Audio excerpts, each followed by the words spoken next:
कि नहीं पठेबे एतऽ सबक धारने छियै सबक जे खेने छियै से कहिया देबै रुपैआ अहाँके हमेशा अगिला महीनाके खत्म नहीं हैत बुझल ने अहाँ जेनाहि गाँवमे झूठ बाजै छलहुँ तेनाहिते कतौ जाके करै छी ओतौ ढारि लैत हैब आ सुति रहैत हैब हम से सब किछु नहीं जानी सुनी ठीक है ना हमरा पैसा चाहिए आ नहीं तो हमरा फोन नहीं कल करू दिमाग खराब करे ले चलू ठीक है राखू फोन सब खाली ढारि केने छै तकर बाद पैसा नहीं दै छै सब हमर चमड़ा छील के खेने दुकान पर किया नहीं आवे छै नहीं आवे छै बुआइयो हमर घर वाला छै न ओले मर जेते न तैया आया दुकान सामान लेके लिए अभी तक मुंह देखावे ला लिया है पैसा के नाम पर पैसा नहीं भेले तै नहीं एलो बुझलिए अपनो पैसा फोन पर बात करते छलिए हाँ तो भैया तो ऐसा ही झूठ बोला था हमरो तो कहला कि भेजे छो अभी तक नहीं भेजला ई सब दिन झूठे बाजे छै बुझलो गांव में छल तखनो झूठे बाजे छल आ गेल बाहर गेल तइयो झूठे बोलो त ई सब करे से निक होय अहाँ के हैं निक की हैत मतलब सब चारों तरफ से सब तक कहली हम बाबा ये हफ्ते भर में पैसा दे देब हफ्ता से हो गेल महीना कहलो तो लेकिन हमरा कौन विश्वास जगह झूठा बना देलिए ना घर में किछ राशन नहीं है बुझलो की बनाब से की खाब से एना जे रखबे उधारी त दोबारा मिलत हैं अब की करबे एखना के धारने छी द देब वहां रुक जाओ एक तो हमर छोटा मोटा दुकान है उधारी जे लगाबे त हम दुकान खोलते रह जाब 1.5 महीना रुक जाओ बुझलो फिर देखिए 1.5 महीना अब की करिए एखन तुरंत हम पैसा द नहीं सकै छी अहाँ कतबो एना दोबारा मिलत कभी नहीं मिले वाला है कोई दुकान वाला नहीं देत अहाँ के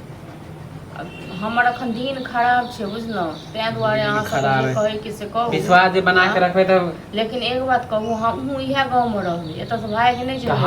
हमहू कोनो भाग नहीं देबै सब त इहे बात बोले जेकरा जेकरा उधारी देन छै त हम सब वही बात बोले आय अहाँ के कते रुपैया है त अहाँ के 5000 रुपैया है 5000 कम होले बोले त ओ रुपैया दुआरे अहाँ बेइज्जत करै छियै कियो बेइज्जत करैया त गांव से भाग त नहीं जेबै इहे एक त कर्जा लेके सूद ब्याज पर हम दुकान खोललो हैं सुध ब्याज पर लोग दुकान खोल लिए तो हम दैये तो देबै नहीं 5-5 हजार अहाँ यहाँ 5 हजार है उधर है 3-3 हजार है 2 हजार एनते छिटाइल है हमर कथी हम दुकान सबक अहाँ के हम जमा अथी केने छी जमा खर्च लेने छी सबक है त देल छी त अहाँ के कहलु हैं अहाँ से पैसा नहीं मांगे छी सब अपन नने छी अपन सुनब कि सबक सुनब हां त हमर पैसा दे दियो हां त जहिया है तहिया द देब कथी जहिया होते मानी लाइबेन में माने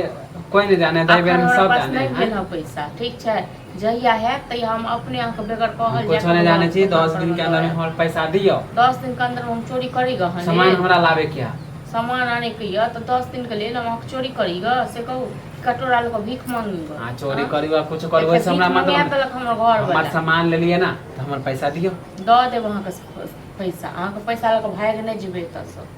अहाँ के पैसा दइए के जेबे जे करबे भाग नहीं जेबे त हमर पैसा दे दियो ना अखन हमरा पास नहीं है पैसा तेसा अने का अखन चल जाओ हां तो दै छी 10 दिन के समय 10 दिन के अंदर में पैसा नहीं देब त 10 गो लोग के लेके आ की कहलिए 10 गो लोग के ले